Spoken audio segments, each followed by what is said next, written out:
Hello दोस्तों, आप सभी को नमस्कार। मैं प्रियंका यादव स्वागत करती हूँ अपने इस यूट्यूब चैनल पे, जिसका क्या नाम है, प्रियंका यादव यूपेबल्स। स्टूडेंट्स, आपको पता है आज 8 मार्च है, महिलाओं का दिन। ठीक है, आप सबको पता है आज महिला दिवस है। तो महिला दिवस पर सिर्फ 2-4 बातें कर देने से, 2-4 पुरस्कार देने से महिलाओं के प्रति आपकी जिम्मेदारी, आपका काम खत्म नहीं होता है। आपका काम यहीं पर खत्म नहीं होता है। तो उसके लिए फिर क्या करना चाहिए? आपको एक जिम्मेदार नागरिक बनना पड़ेगा। महिलाओं के लिए आपको अपनी सोच बदलनी पड़ेगी। आज के दिन मैंने देखा है बहुत सारे कॉलेजेस में, स्कूल्स में बड़े बड़े प्रोग्राम्स होते हैं, महिला सशक्तिकरण की बात करी जाती है। तो महिलाओं को सशक्त करने की बात करी ही क्यों जा रही है? इसका मतलब महिलाएं इनसिक्योर हैं, सशक्त नहीं है। इसीलिए तो महिला को एम्पावरमेंट, वुमेन एम्पावरमेंट के नाम से बड़े बड़े प्रोग्राम चलाए जा रहे हैं। महिलाओं को सशक्त करने के लिए प्रोग्राम बनाए जा रहे हैं और उसमें यह कह दिया जाता है महिलाओं को सामाजिक, आर्थिक और राजनीतिक दृष्टि से हम उनको समान अधिकार देना चाहते हैं, हम देंगे। ये सब हवाबाजी ना। आपको एक जमीनी स्तर से एक सोच बदलनी पड़ेगी। इसका मतलब है, अगर हम वुमेन एम्पावरमेंट की बात करते हैं, कभी आपने सुना है हम मेंस एम्पावरमेंट की बात करते हैं, पुरुष सशक्तिकरण की कभी हम बात करते हैं? नहीं ना। हमेशा क्या सुना होगा? महिला सशक्तिकरण पर प्रोग्राम है, महिला सशक्तिकरण पर उन्होंने ऐसा बोला। आईएएस के इंटरव्यू होते हैं, महिला सशक्तिकरण पे पॉइंट्स लिखो। क्यों भाई, क्यों? क्योंकि ये देश सदियों से, प्राचीन काल से पुरुष समाज प्रधान, पुरुष समाज रहा है। तो इसलिए हमेशा पुरुषों को प्रधानता दी गई है, महिलाओं को नहीं। जबकि हमारी आईएमएफ की रिपोर्ट ये कहती है कि भारत में, सिर्फ मैं भारत की ही बात नहीं कर रही हूं, ऐसा भेदभाव विश्व के सभी देशों में देखा गया है और भारत की स्थिति कुछ ज्यादा ही दयनीय लग रही है। आईएमएफ कहता है अगर आप अपने देश में महिलाओं के कंधों पर थोड़ी जिम्मेदारी देते हैं, अगर समानता लाते हैं, तो आपका ग्रोथ रेट, आपके देश का डेवलपमेंट 27% प्लस इंक्रीज हो जाएगा। क्या मैं तो नहीं कह रही हूं, ये आईएमएफ की रिपोर्ट कहती है। ठीक है, अब ये कोई प्रेस वाला, कोई मीडिया वाला तो ये इस टॉपिक पे बात नहीं करेगा ना। ज्यादा से ज्यादा क्या होगा, 2-4 डिबेट करवा लेंगे बैठ के, उससे कुछ नहीं होने वाला। और मीडिया भी क्या, आपने तो देख ही रखा है हमारे देश का जो प्रेस इंडेक्स है वो कहां पर है, मुझे बताने की जरूरत नहीं है। हमारे तो, हम कोई भी गवर्नमेंट एग्जाम देते हैं, वहां पर एक क्वेश्चन आता है कि प्रेस इंडेक्स में भारत का कौन सा स्थान है, फिर हम बता देते हैं शर्म से इस नंबर का है, क्योंकि वो है ही। क्यों नहीं बनते हैं हम एकदम सटीक पारदर्शिता वाले लोग? तो जब बात कर रहे हैं एम्पावरमेंट की, वुमेन एम्पावरमेंट, वुमेन एम मतलब होता है क्या, में, पावर मतलब शक्ति, तो एम्पावरमेंट मतलब महिलाओं में शक्ति। सशक्त करने का मतलब क्या होता है? सशक्त करने का मतलब उसको खुद के निर्णय लेने का अधिकार जिस दिन मिल जाएगा, उस दिन महिलाएं जो होंगी वो सशक्त कहलाएंगी।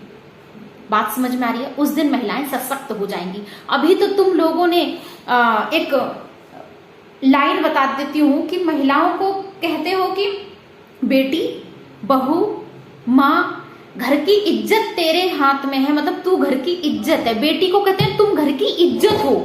क्या कहते हैं? बेटी तुम घर की इज्जत हो। भाई बेटों को कभी क्यों नहीं कहा कि आप घर की इज्जत हो?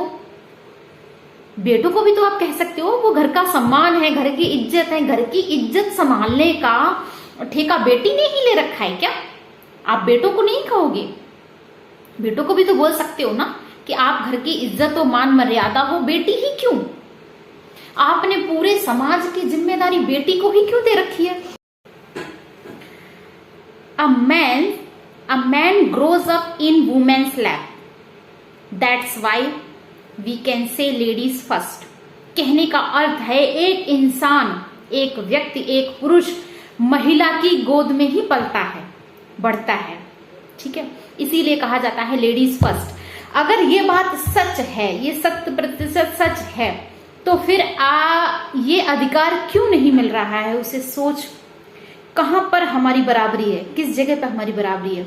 सिर्फ कागजों में हमारी बराबरी हो रही है, सोच में तो कोई बराबरी नहीं है। सोच में है किसी की कोई बराबरी?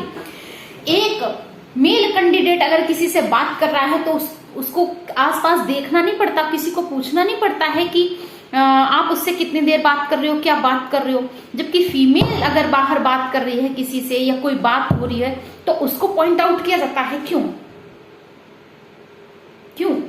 आपने वहां तक वो सोच का स्तर ही नहीं बना पाया है। एक तो आपको ये समझना पड़ेगा कि शरीर और इज्जत दोनों में डिफरेंस है। शरीर एक भौतिक इकाई है, ठीक है, और इज्जत एक भावनात्मक एक सोच है जो हमने बना रखी है, एक मेंटालिटी, वो तो चेंज हो सकती है। एक ये पॉइंट समझने में ना आपको बरसों लग जाएंगे। इसीलिए ये तभी खत्म हो सकता है ये पॉइंट जब आप एक शिक्षित समाज में आगे बढ़ें। अगर आप शिक्षित हैं तो, और शिक्षा बहुत जरूरी है।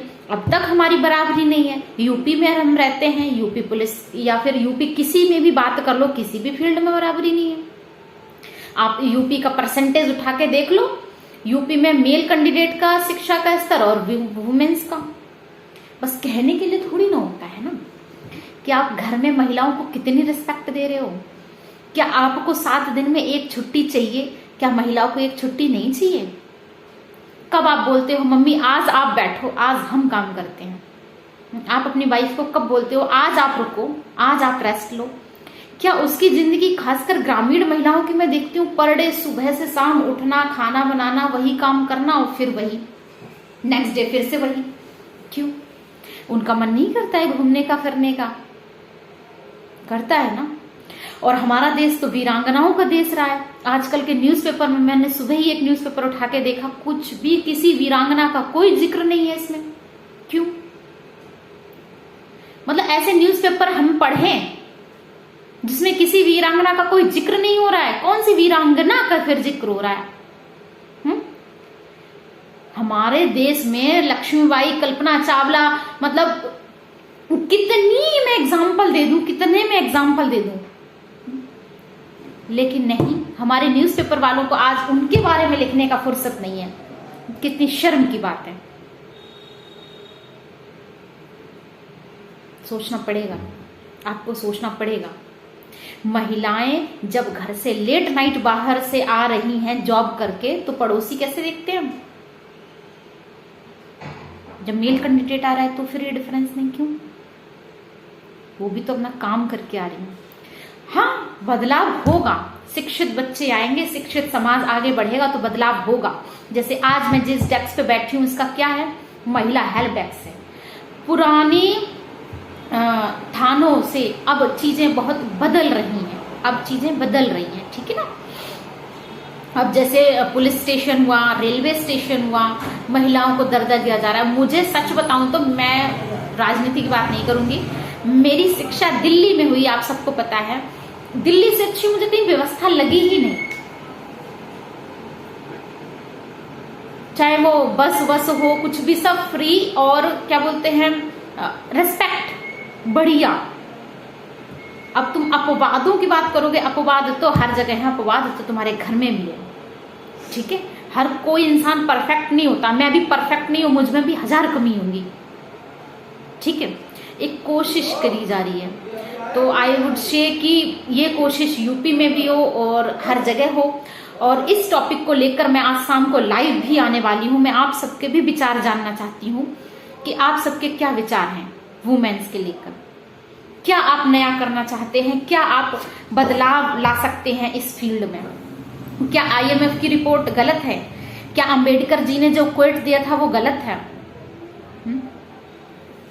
कि घर जो कहने से नहीं होता है, 108वां संविधान संशोधन जो महिलाओं को 33% आरक्षण वाला है, ये सब चीजें ये अब तक हुई क्यों नहीं है भाई? 70 साल होने जा रहे हैं, कब होगा? कब होगा बताओ? तो ठीक है, फिर आज शाम को आते हैं लाइव, जब मैं बात करते हैं इस टॉपिक पे और ज्यादा। ओके, वीडियो को शेयर करें जरा, मुझे इस बारे में थोड़ा और जानना है। Okay, bye bye, have a nice day, take care, और चैनल को सब्सक्राइब करें। 13 मार्च वाला हमारा टारगेट कंप्लीट भी करना है। ओके।